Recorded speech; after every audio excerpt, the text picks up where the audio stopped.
এই এই কি করিস? জান্নাত বলল, গাছ কাটি। আপনি কে? আমি জিন। জিন মানে? জিন মানে বুঝো না? জিন ভূত। পাগল নাকি? কি সব উল্টাপাল্টা বলছেন? কি আপনাদের মাথায় কিছু ঢুকছে না তো? শোনেন, রাত 10টা কি 11টা হবে, আমাদের গল্পের নায়িকা জান্নাত আসছে তাদের বাড়ির পেছনে তাদের একটা কাঁঠাল গাছ কাটতে। আপনারা হয়তো ভাবছেন রাতের বেলা জান্নাত কেন গাছ কাটতে আসছে। সামনে বুঝতে পারবেন গল্পে ফিরি। জিন বলল, আরে আমি আবল তাবল বলছি না, আমি আসলেই জিন। তুমি যে গাছটা কাটছো এটাতে আমি থাকি। এই জিন, আমাকে কিছু করবে না, ভালোই ভালো চলে যাও। আমার হাতে কুড়াল আছে, কোপ দিব কিন্তু। আমাকে মারতে পারবা নাকি? আমি অদৃশ্য হয়ে যাব। এখান থেকে চলে যাও। না, যাব না, ঘাড় মটকাবো কিন্তু। না, ঠিক আছে, চলে যাচ্ছি। কথাটা বলে দৌড় দিতে যাবে জান্নাত। তখনই জিনটা জান্নাতকে ডাক দিয়ে বললেন, আচ্ছা একটা কথা বলো, রাতের বেলা বাগানে কেন আসছো? গাছ কাটতে? ফোন কিনবো তাই। মানে? আর বলো না, মা বাবাকে এত করে বলেছি ফোন কিনে দাও, দিচ্ছে না, তাই গাছ কাটতে আসছি। গাছ কেটে বিক্রি করে ফোন কিনবো। তাই নাকি? তোমার মাথায় তো সমস্যা আছে। গাছ কাটবা ভালো কথা, অন্য গাছ কাটো। আমি এই কাঁঠাল গাছে থাকি, এই গাছটা কেটো না। অন্য গাছগুলো তো ছোট, আমার লাগবে এটাই। না না না, এটা কাটবা না। তাহলে টাকা কোথায় পাবো? কত টাকা লাগবে তোমার? 20-25 হাজার হলে হবে আপাতত। তাই দাঁড়াও, একটা বুদ্ধি বের করি। কি করা যায়, কি করা যায়? পেয়েছি, বুদ্ধি পেয়েছি। তোমাদের গ্রামে এমন কেউ কি আছে যিনি দুষ্ট মানুষকে দেখতে পারে না, মানুষের ক্ষতি করে? হ্যাঁ আছে তো, খলিল চাচা। লোকটা খুব খারাপ, মানুষের সাথে খারাপ ব্যবহার করে। আরো কত কি। ওনার ছেলে মেয়ে আছে? হ্যাঁ আছে তো, এক ছেলে এক মেয়ে। ছেলেটা তো আমাকে লাইন মারতো, আমি পাত্তা দেইনি। শোনো, তোমার ওই খলিল চাচার মেয়েকে কাল আমি ভর করব। আমি মেয়েটার শরীরে ঢুকে আবল তাবল কথা বলবো, আর তুমি কবিরাজ সেজে ওনার বাড়িতে যাবা, গিয়ে ওনার মেয়েটাকে সুস্থ করে 20-25 হাজার টাকা পাবা। এতে হবে তো? আরে বাহ, মানুষদের মতো জিনদের মাথায় শয়তানি বুদ্ধি আছে দেখি। কি বললে? না কিছু না, কাল কখন যাব? সন্ধ্যায়। জিনের কথায় রাজি হয়ে জান্নাত বাড়িতে চলে আসলো।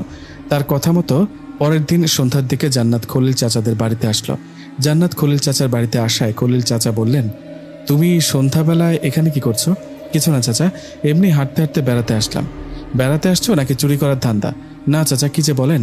আচ্ছা চাচা, আপনার মেয়ে অমন করছে কেন? ওকে ওভাবে বেঁধে রেখেছেন কেন? আর বলো না মা, ওকে মনে হয় ভূতে ধরেছে। কি সব আবল তাবল বলছে, ছুটোছুটি করছে, তাই বেঁধে রেখেছি।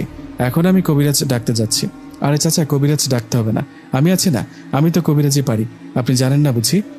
তুমি আবার কবে কবিরাজি শিখলা? কবে আবার? স্বপ্নে? স্বপ্নে কি কবিরাজি শেখা যায়? ফাজলামি করো। যায় কিনা একটু পর বুঝতে পারবেন। আপনার মেয়েকে সুস্থ করব, 30 হাজার টাকা লাগবে, রাজি থাকলে বলেন। এত টাকা?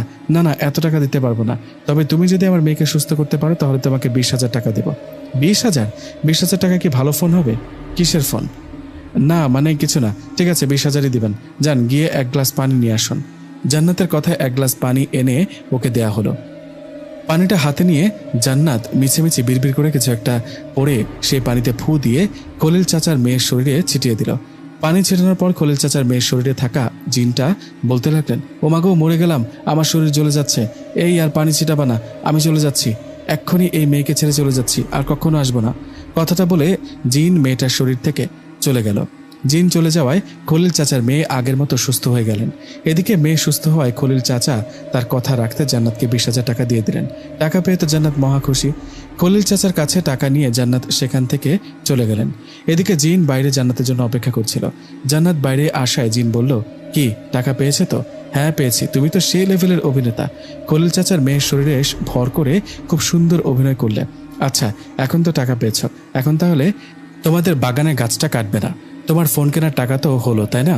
না হয়নি, সহজে তো ভালো ইনকাম হয়। কম দামি ফোন কিনে লাভ নেই, ভাবছি একটা আইফোন কিনবো। আইফোন আবার কি? টাকা তো পেয়ে গেছো, তোমার যা ইচ্ছে কেন। না না, এই টাকা আইফোন হবে না, এর জন্য আরও টাকা লাগবে। তুমি আর একটা বাড়িতে গিয়ে ভয় দেখাও বা কিছু একটা করো, ওই বাড়িতে যা টাকা পাবো এতেই হবে। এটাই শেষ কিন্তু। হ্যাঁ ঠিক আছে। তোমাদের গ্রামের শুরুতে যে মাস্টার বাড়ি আছে ওই বাড়িতে কাল সন্ধ্যায় উল্টো পাল্টা কাজ শুরু করব। ঘরের চালে ঢিল ছুড়ব, তাদের ঘরের ফ্যানের সাথে লাশ হয়ে ঝুলে থাকবো। পরে তুমি ওই বাড়িতে যাবা, সাথে একটা বোতল নিয়ে যাবা, আর ওনাকে বলবা জিনকে বোতল বন্দি করব। এই বলে উল্টো পাল্টা মন্ত্র বলবা, আমি এসে বোতলে ঢুকবো। ঠিক আছে, মনে থাকবে তো? হ্যাঁ হ্যাঁ মনে থাকবে। কথাটা বলে বাড়িতে চলে গেল জান্নাত। পরের দিন সন্ধ্যার পর সেই বাড়িতে চলে গেলেন জান্নাত। সেখানে গিয়ে মাস্টার মশাই ও তার বাড়ির লোককে অনেক ডাকাডাকি করছে, কিন্তু কেউ দরজা খুলছে না। কেউ দরজা না খোলায় জান্নাত ভাবলেন, কি ব্যাপার, বাড়িতে কেউ নেই নাকি? এইভাবে আরও ডাকতে লাগলেন। জান্নাতের বেশ কিছুক্ষণ ডাকাডাকির ফলে মাস্টার মশাইয়ের লাইট হাতে ভয়ে ভয়ে বাইরে বেরিয়ে আসলেন। বাইরে এসে জান্নাতকে বললেন, কে তুমি, এখানে কি চাও? ভূত চাই। আঙ্কেল, আমি একটা মেয়ে কবিরাজ। গ্রামে কারো বাড়িতে কোনো ভূত বা প্রেতাত্মা আসলে আমি বুঝতে পারি। আমার মনে হয় আপনার বাড়িতে কোনো সমস্যা আছে। হ্যাঁ হ্যাঁ, ঠিক ঠিক। আর বলো না মা, আমাদের বাঁচাও। আমরা সবাই একটা লাশ দেখতে পাচ্ছি। লাশটা ফ্যানের সাথে ঝুলে আছে। শুধু কি তাই, আমাদের টিনের চালে কে জানে ঢিল ছুটছে। তাই ভয়ে সবাই এক রুমে বসে আছি। আমি এসে গেছি, আর কোনো ভয় নেই। সমস্যার সমাধান হয়ে যাবে। টাকা লাগবে 50,000। এত টাকা? আমি তো গরিব, এত টাকা কই পাবো? মিথ্যাবাদী, এমনি তো আপনি মাস্টার, এছাড়া প্রাইভেট পড়ান কতজনকে, সবই জানি। 50,000 টাকা দিলে কাজ করবো, নইলে চললাম। যেও না মা, ঠিক আছে আমি রাজি। টাকা পাবে, কাজ করো। ওনার কথায় জান্নাত পুরো বাড়িতে ঘুরে একটা রুমের মধ্যে এসে চোখ বন্ধ করে বিড়বিড় করে উল্টো পাল্টা মন্ত্র পড়তে লাগলেন, আর মাঝে মাঝে হাততালি দিতে লাগলো। এভাবে কিছুক্ষণ চলার পর জান্নাত সাথে করে নিয়ে আসা বোতলের মুখ খুলতেই সবাই দেখলেন কালো ধোয়ার মতো কিছু একটা এসে বোতলের মধ্যে ঢুকে পড়ল। ধোয়া বোতলের ভিতর ঢুকতেই জান্নাত সেটা বন্ধ করলেন, আর সবাইকে বললেন, এখন থেকে আর সমস্যা হবে না। আমি ভূতটাকে বন্দি করেছি।